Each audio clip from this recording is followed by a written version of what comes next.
Bonsoir. On va faire une petite série de vidéos sur les finales. Alors, je vais essayer de vous donner des choses qui me semblent utiles pour aborder les finales. Maintenant, un gros disclaimer, moi personnellement, je m'estime être nul et incompétent en finale. Je n'ai pas lu des tonnes de bouquins qu'il faudrait lire pour bien aborder les finales. Je ne peux pas me permettre de ne pas vous dire que je suis pas du tout une référence sur les finales. Donc n'importe quel contenu que vous pouvez trouver sur YouTube ou ailleurs, sur l'explication des finales est bon, d'accord? Moi, je vais essayer de vous dire les choses qui me semblent les plus simples, mais même les choses les plus simples, vous allez vous rendre compte que ce n'est pas si simple. Voilà. Donc je vais faire des efforts pour essayer de trouver des moyens simples de vous expliquer 2, 3, 4, 5 principes, mais ça ira pas plus loin. OK? Alors, le premier, je dirais la première chose à prendre dont il faut vraiment prendre conscience en finale, c'est la notion de pion éloigné. Alors qu'est-ce que ça veut dire un pion éloigné? Ça veut dire que ce pion est loin du roi adverse. Donc là, les blancs ont un pion d'avance, le roi noir, soit ils perdent, soit il arrive à récupérer le pion. Donc la 1re, c'est pas pour rien qu'on vous parle de ça en premier. La première menace dans une finale, c'est le pion éloigné. Il pourrait y avoir une position plus compliquée avec des pions, avec des rois et tout et cetera, même avec des fous, avec des tours et cetera. La première des menaces dont il faut se prémunir, c'est ce pion passé, pardon, excusez-moi, le pion passé éloigné. Donc par exemple, je sais pas, il pourrait y avoir un pion ici, un pion ici. C'est ça la première menace. Ce pion est passé et il menace d'aller à dame. Donc comment on fait pour savoir si, la position, elle peut être, récupérée ou pas par les noirs? En fait, il faut être capable d'estimer les distances, et c'est là où ça devient compliqué, des distances du roi par rapport à la date de par rapport à la case de promotion. C'est contre-intuitif, hein, on se dit, non, il faudrait plutôt estimer la distance entre le roi et le pion. Mais non, parce qu'en fait, à chaque fois que le roi va faire un coup, le pion va avancer. Donc on voit bien qu'il faut savoir si le roi va être à temps pour, l'intercepter au moment de la case de promotion. Alors pour calculer la distance du pion à la case de promotion, c'est assez facile, d'accord? On voit qu'il y a 4 cases là. 4 moins 1, ça fait 3. Ben, il est à 3 cases de la promotion. OK? Pour prendre la distance du roi à la case de promotion, c'est plus difficile. La case de promotion, elle est ici. OK? Et donc, en fait, ce qu'il faut essayer de voir, c'est combien de cases il y a. Et là, ce qu'il faut arriver à faire, c'est avoir en tête ce carré. Ce carré, il me montre que je suis à 1, 2, 3, 4 cases de la promotion. Que j'aille en diagonale, 1, 2, 3, 4, ou que j'aille autrement, le parcours minimum pour arriver à la case de promotion, c'est celui-là. Si le roi il avait été là, par exemple, c'était la même histoire. Si je prends la case de promotion, ça me fait un petit rectangle. La distance à la case de promotion, c'est le grand côté du rectangle, quel que soit le chemin. 1, 2, 3, 4, 1, 2, 3, 4. Le parcours minimal, ça va être 4. D'accord? 5 moins 1, si vous voulez, 4. Donc vous voyez bien que dans ce cas-là, en fait, et dans tous ces cas-là, le pion, il est à 3, le roi, il est à 5, donc il peut pas s'en sortir. Il est à 4, pardon, 1, 2, 3, 4, 1, 2, 3, 4. C'est les blancs qui vont gagner. OK?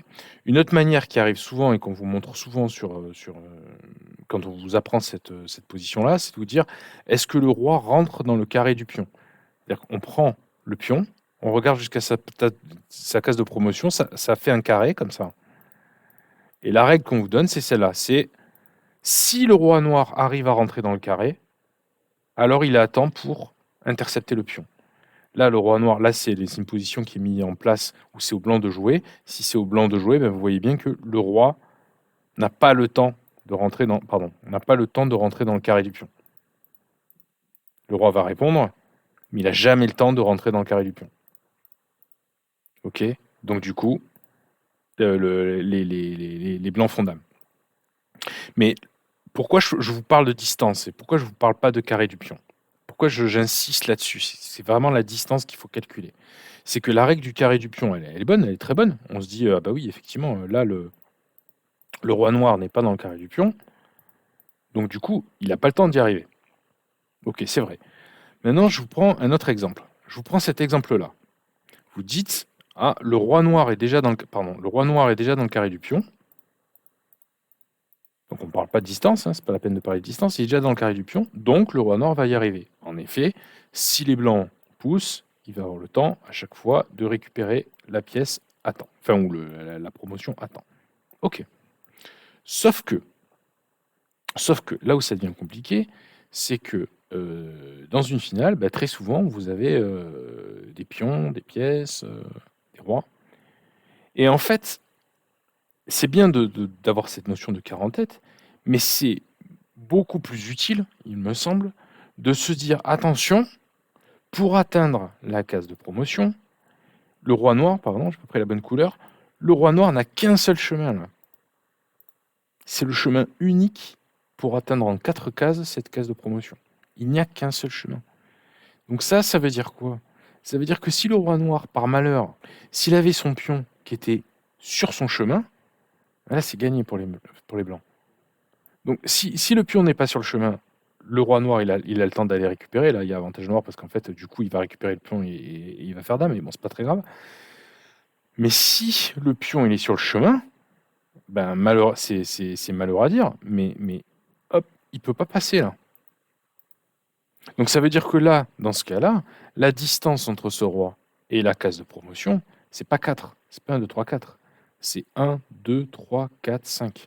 Donc là, dans ce cas-là, il a beau être dans le carré du pion, le roi, ça suffit pas. Il faut aussi regarder le chemin.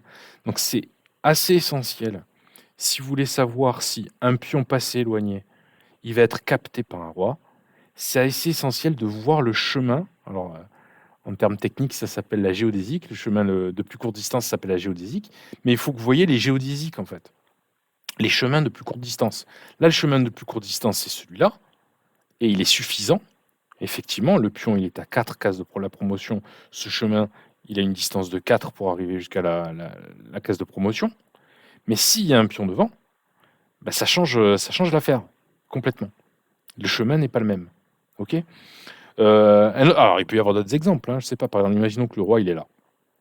Le roi, il est là. Quelle est la distance entre le roi et la case de promotion? Donc, si vous avez compris, dans votre tête, vous faites le petit rectangle. Ce rectangle, vous voyez très vite qu'il est de largeur 4. Donc, en fait, pour aller de la première case à la 4e case, il y a 4 moins 1, il a une distance de 3. Ça va venir, ça. C'est difficile au début, c'est normal, mais ça va venir. Donc, ce roi-là, a priori, il a une distance de 3. D'accord? Et ces chemins, c'est quoi? Ces chemins, ça va être, il peut passer par là, il peut passer par là, il peut passer par là. Ok. S'il n'y avait pas ce pion, il pourrait même passer comme ça. Ça ferait toujours des chemins de distance de 3. Ok. Sauf que si, maintenant, j'ai un pion ici et j'ai un pion ici, quelle est la distance? C'est toujours 3. Mais je n'ai plus qu'un seul chemin. Je n'ai plus qu'un seul chemin, j'en ai pas 10. Il y a une distance de 3, ce pion il a une distance de 4, il a largement le temps d'aller le chercher. D'accord? Si le roi est ailleurs, quelle est sa distance? 1, 2, 3, 4. Ce n'est plus 1, 2, 3, c'est plus la même distance parce qu'en fait ce pion il bouge. Donc il faut bien regarder la distance de plus petite taille. La géodésique, là, en l'occurrence, ça va être 1, 2, 3, 4. Tant mieux, ce pion il est toujours à 4 cases de la promotion, j'ai encore le temps. La règle du pion, la règle du carré du pion, c'est très efficace, mais essayez vraiment tout le temps de vous dire ah oui, mais attention, ce qui compte, c'est la géodésique. Là, ce pion, il est à une distance de 3. Qu'est-ce qu'on a vu tout à l'heure? La géodésique, c'est 1, 2, 3, 4. Aïe. Donc là, ça marche plus. Il n'y aurait pas eu ce pion, le roi, il est à temps pour aller le chercher. Il n'y aurait pas eu ce pion, le roi, il est à temps pour aller le chercher. Mais le fait qu'il y a ces deux pions, je ne peux pas me contenter de la règle du carré du pion. Ok?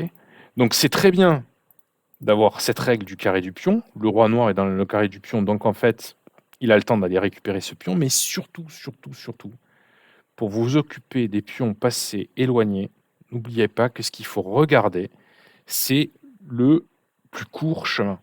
Et le plus court chemin en fonction de l'encombrement avec vos propres pions ne sera pas le même. Ok? Ce qui est vrai pour l'encombrement avec vos propres pions est aussi vrai avec l'encombrement des pions adverses. Là, le roi, il a toujours le temps d'aller chercher 1, 2, 3. La géodésique, la distance à cette case, elle est de 3. Et le pion, il est toujours à une distance de 3 de la promotion. Mais si par malheur, la case est bouchée, il faut absolument que vous vous disiez, oulala, mais en fait, je peux pas passer là, je peux pas passer là. Donc ma distance, c'est quoi? C'est 1, 2, 3, 4 ou 1, 2, 3, 4. Je suis à une distance de 4. J'ai beau être dans le carré du pion, toujours pareil, je suis à une distance de 4. Et pas à une distance de 3. Donc essayez vraiment, si vous voulez commencer par, pas étudier les finales, mais progresser en finale, donc c'est la première leçon. Regardez les pions passés éloignés.